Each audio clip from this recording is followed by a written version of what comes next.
For most of my life, I believed that love was built on patience, loyalty, and quiet understanding.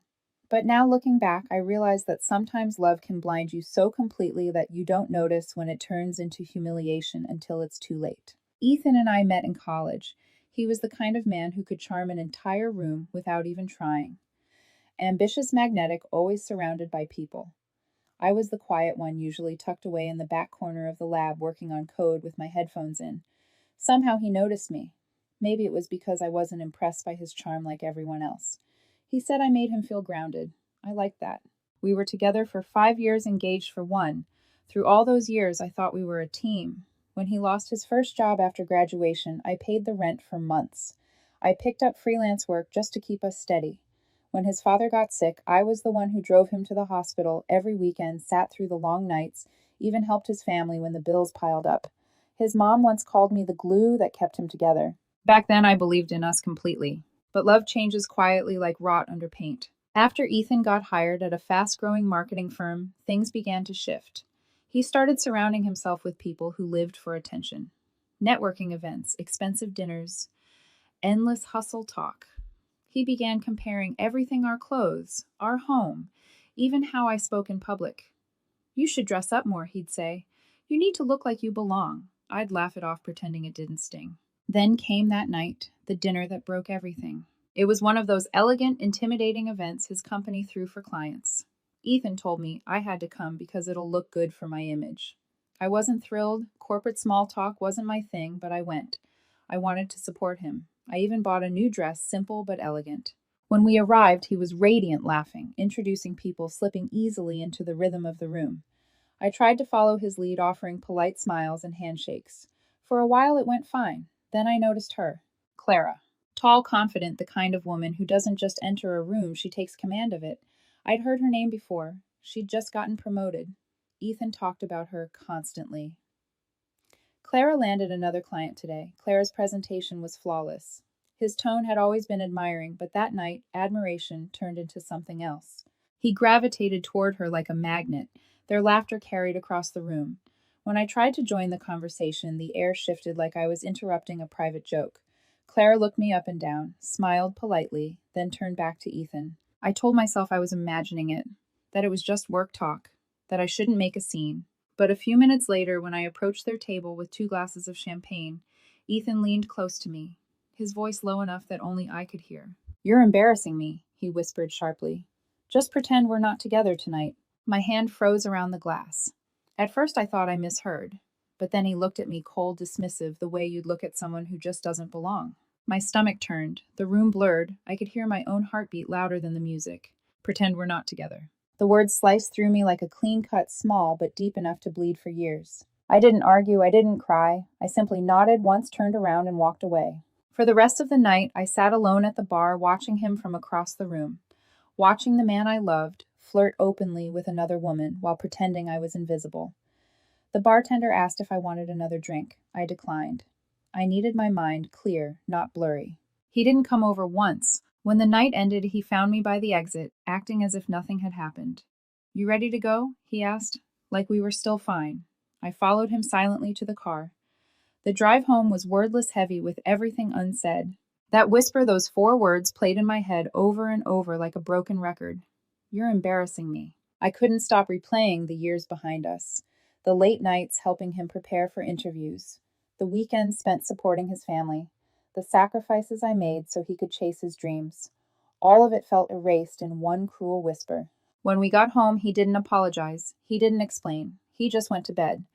I sat in the living room, staring at the wall, wondering when exactly love had turned into shame. I wish I could say I confronted him right then, that I demanded an answer.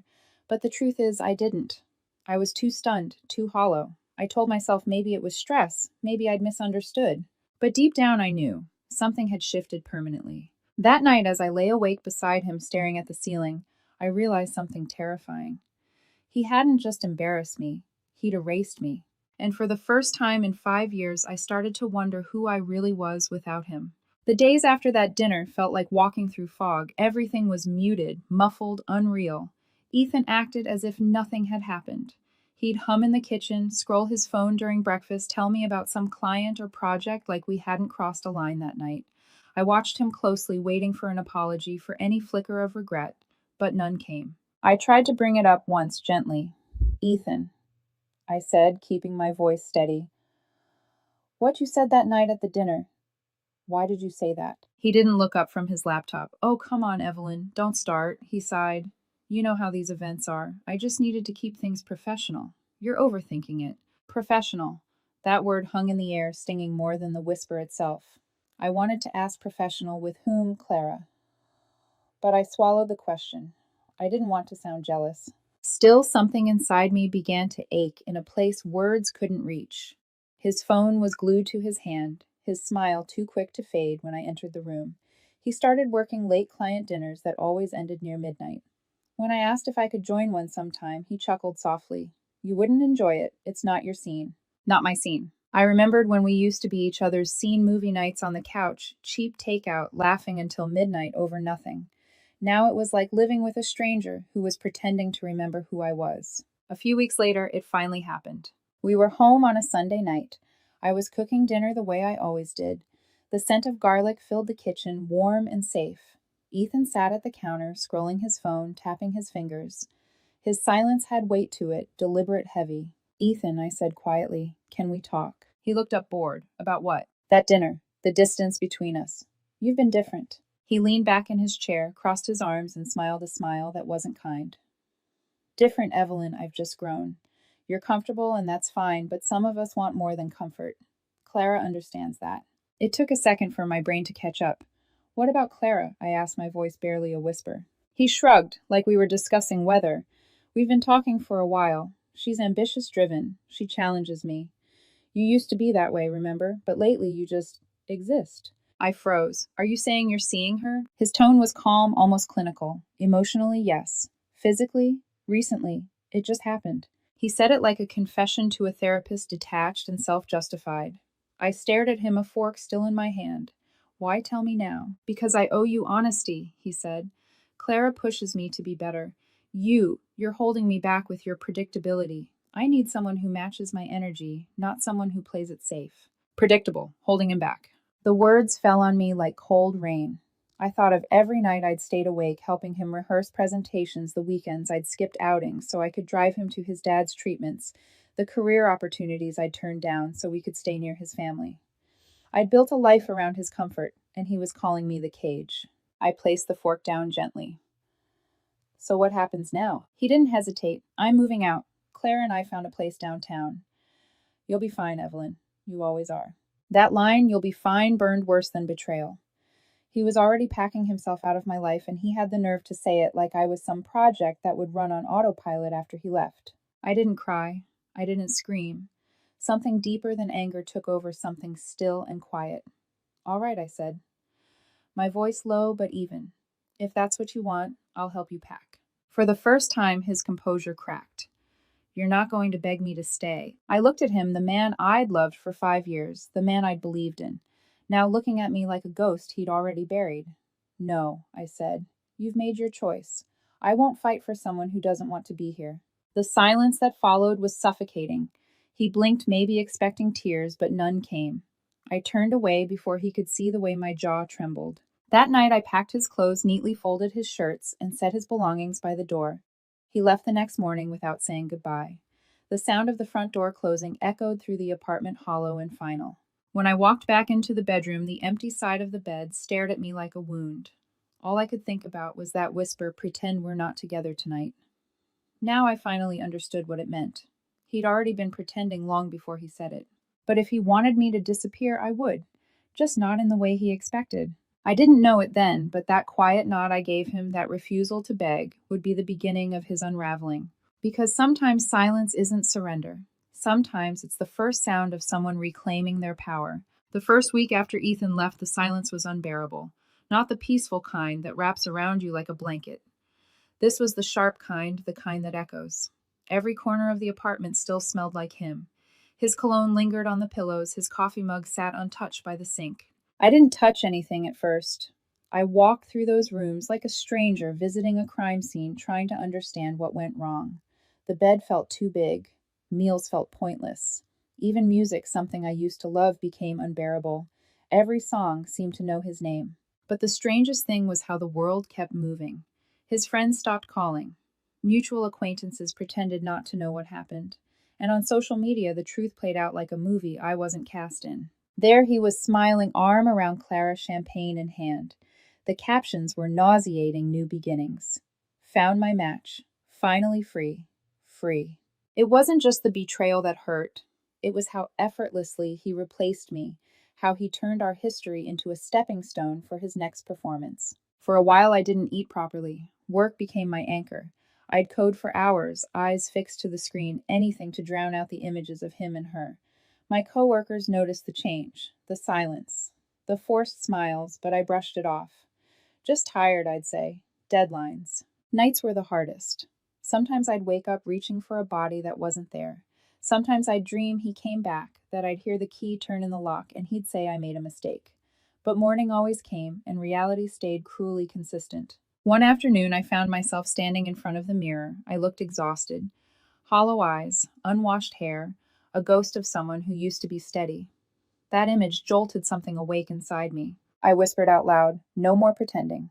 It was strange, the same words he once used to erase me now felt like a challenge. I wasn't going to pretend I was fine. I wasn't going to pretend I didn't matter. If he could rebuild his life, so could I, only this time for me. So I started small. I cleaned the apartment top to bottom, erasing his presence inch by inch. I boxed up his forgotten things, a jacket, a book, an old toothbrush, and dropped them at his office front desk without a note. Then I changed the locks. The next morning, I deleted my social media, not to hide, but to reclaim peace. No more doom scrolling through the highlight reel of someone who had discarded me. No more looking for closure in captions. Instead, I went outside. At first, it felt strange walking through the park alone, noticing sunlight, listening to the sound of leaves crunch underfoot. I realized I'd forgotten what quiet joy felt like. That week, I signed up for a hiking group. I told myself I'd cancel later, but I didn't. On that first hike, my lungs burned, my legs ached, and for the first time in months, I felt alive. Surrounded by strangers, I wasn't Ethan's girlfriend or the woman who got left for Clara. I was just Evelyn. It became a ritual. Every weekend, I hiked a little farther, climbed a little higher. Somewhere along the trail between exhaustion and peace, I began to remember who I was before love became sacrifice. I started cooking again, not the kind of meals that catered to his tastes, but things I actually enjoyed. I bought flowers for myself, painted the walls a lighter shade, rearranged the furniture. Each small change felt like taking back one more piece of myself. At work, I began thriving again. My focus sharpened, my projects stood out. A senior developer noticed my consistency and offered me a promotion, the same one I'd turned down a year ago because Ethan didn't want me to travel. This time I said yes. Meanwhile, whispers about Ethan began to surface. A coworker who was still connected to that world mentioned it casually during lunch. "You heard about Ethan and Clara, total chaos." I didn't ask, but they continued anyway. Apparently, Clara had been making scenes at work, accusing Ethan of taking credit for her ideas. Management was involved. Rumors of tension, shouting matches, and missed deadlines. Ethan's perfect life wasn't so perfect anymore. That night, I sat by the window sipping tea. I didn't smile, but I didn't feel sad either. I just felt done. I realized something profound. I didn't need to wish him pain or karma. The universe didn't need my help. He was already living inside the consequences of his choices. And me, I was finally living outside the shadow of his validation. Months passed. My world became full again. New projects, new hobbies, new peace. I wasn't healed completely, but I was healing, and that mattered more. Sometimes I'd pass by places we used to go, the cafe where we'd sit for hours, the bookstore where he first kissed me, and I'd feel a brief ache like pressing on an old bruise. But then I'd breathe, remind myself, "You're not her anymore. You survived." Ethan wanted me to pretend I wasn't with him that night. So I did. And I've kept pretending ever since, pretending he no longer exists. And the best part, the longer I pretend, the more it feels real. Because in every way that matters, he's gone. By the time 6 months had passed, Ethan had become little more than a faded photograph in my memory. Edges, curling colors, washed out. I no longer checked his social media or asked mutual friends how he was doing. But life has a way of sending echoes even when you've stopped listening. One evening, after a long day at work, I got a message from an old coworker of his, someone who had once been friendly to both of us. You probably don't care, but Ethan's in trouble. Clara's been tearing him apart at work. I stared at the message for a long time. Then I put the phone down, poured a glass of water, and went about my evening. I didn't reply. Still, that text stayed in my mind like a distant thundercloud, not close enough to fear, but loud enough to notice. Over the next few weeks, the whispers grew louder. Even people I barely spoke to mentioned his name. Apparently, the golden couple had tarnished fast. Clara's ambition, the very thing Ethan admired, had turned into manipulation. She'd been jealous of his client's possessive during meetings, accusing him of flirting when he wasn't. Their fights became public, their coworkers uncomfortable. Then came the breaking point. Ethan was passed over for a promotion, one he'd bragged about months earlier. Clara got it instead. The irony was perfect. He had left me because I was too comfortable, too predictable. Now he was the one being replaced by someone who played the game better. A week later, he texted me, Ethan. Hey, stranger. Been a while. Hope you're doing okay. I stared at the screen, feeling absolutely nothing. Not anger, not sadness, just a blank calm. Then I deleted the message without replying. A few days later, another one came. Ethan. I know I messed up. Clara's not who I thought she was. Can we talk? Maybe grab coffee? I almost laughed. The man who once told me to pretend we weren't together was now pretending we still had something left to discuss. I didn't respond. But the texts didn't stop. They multiplied small, desperate bursts over weeks. Some were apologetic. I miss our talks. Some were defensive. You're really going to ignore me after everything. Some turned bitter. You think you're better than me now. It was fascinating watching his words collapse from arrogance to pleading to resentment. I didn't block him at first, not out of hope, but curiosity. I wanted to see just how far he'd fall. Then his family joined in. His brother called one evening, his tone cautious. Evelyn, he's not doing well. Clara left him. He lost his job.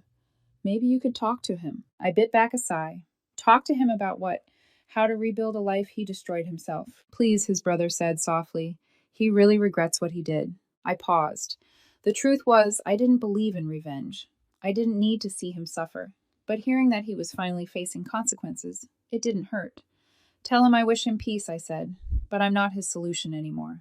That night, I lay in bed thinking about all the ways he used to look down on me, my quietness, my lack of flash, my preference for simple things.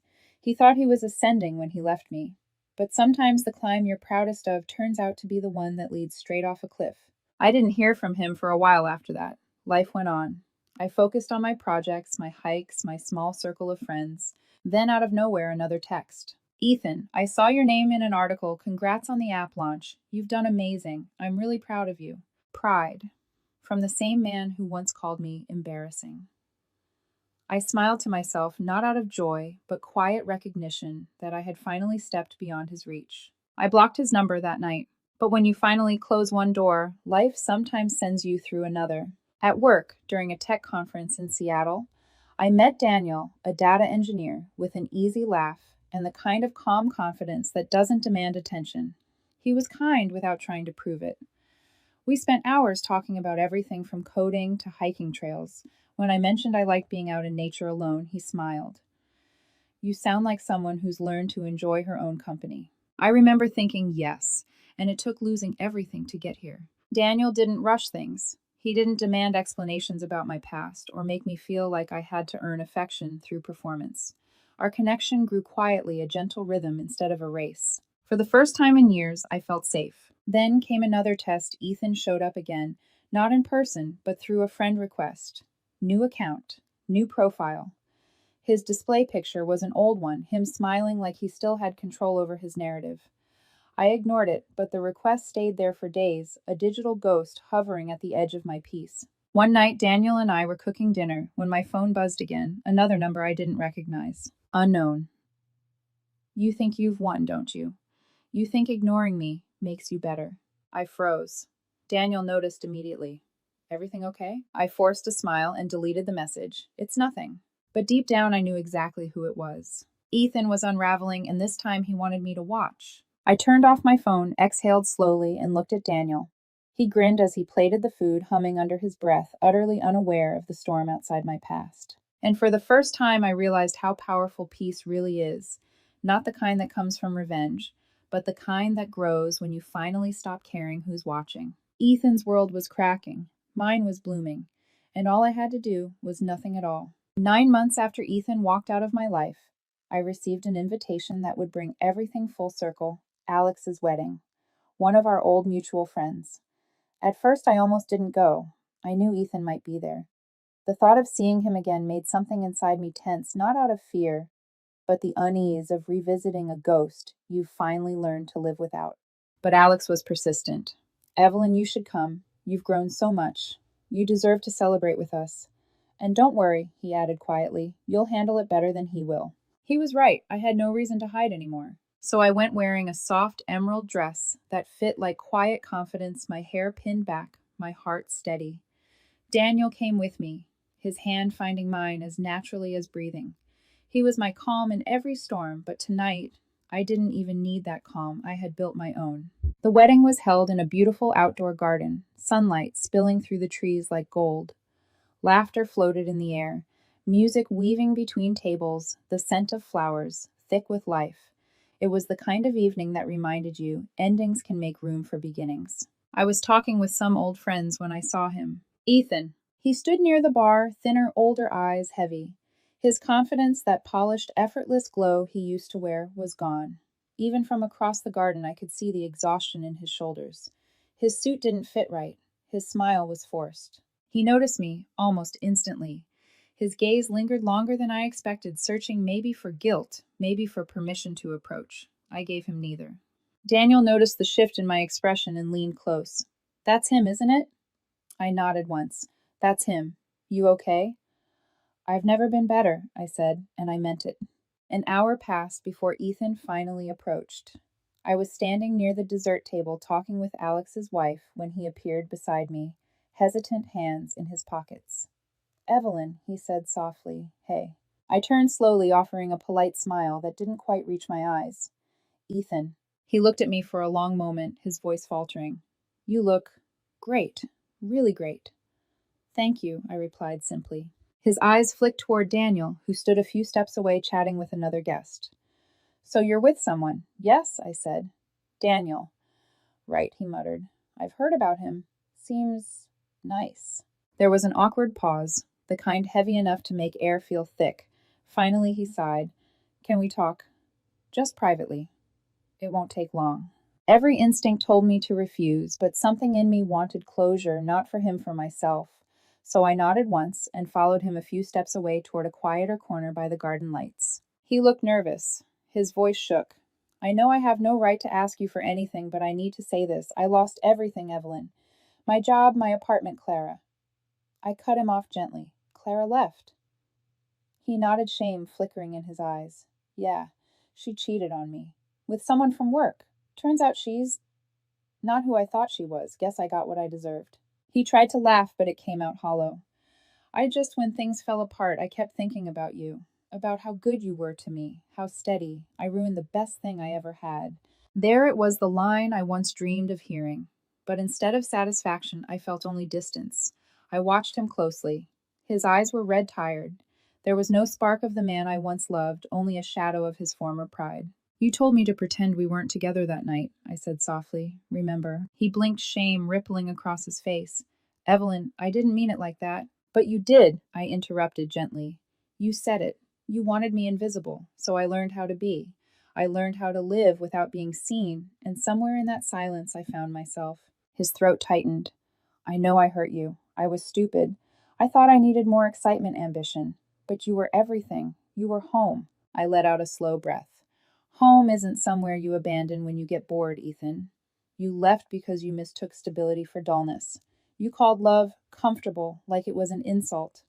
But comfort, real comfort, is what people spend their whole lives searching for. He took a step closer. Can we start over? Please, I've changed. I'm trying to fix things. I looked at him, truly looked. His apology wasn't manipulation this time, it was brokenness. But forgiveness and reunion aren't the same thing. No, I said quietly, we can't. You told me to pretend we weren't together. I did, and I've kept pretending ever since.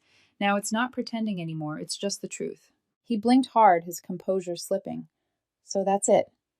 After everything we were. I smiled sadly. We're strangers now, Ethan, just like you wanted.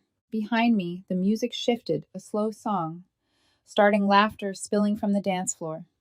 Daniel caught my eye from across the garden. He lifted his hand slightly wordlessly, asking if I was okay.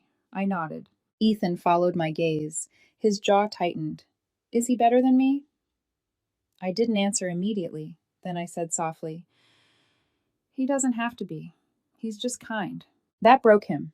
His shoulders sagged, and for a moment I almost felt sorry. Almost. He whispered, I lost everything, Evelyn. I looked at him one last time, calm and steady. No, Ethan, you threw everything away. And with that, I turned and walked back toward the music. Daniel reached out his hand when I returned his thumb, brushing lightly over my knuckles. All good, he asked. All good, I said, smiling genuinely this time. As we began to dance beneath the string lights, I caught a glimpse of Ethan standing alone near the bar, watching. His reflection shimmered faintly in a window behind him, small, distant, swallowed by the glow of everyone else's joy. That night, I didn't feel triumphant. I didn't feel vindicated. I just felt free. He became exactly what he told me to be, invisible, and me, I became everything he thought I wasn't, confident, alive, unashamed. In a way, it was poetic justice. He had tried to erase me from his story. Instead, I'd outgrown his pages entirely. Later, as Daniel and I walked to the car, the city lights danced on the windshield. He squeezed my hand and said quietly, You handled that beautifully. I smiled, looking out at the skyline. No revenge, no anger, just peace. He nodded. That's the best ending, isn't it? Yes, I whispered. The ending where I finally stopped pretending. And as the car pulled away, I realized that the whisper that once broke me had become my greatest gift because it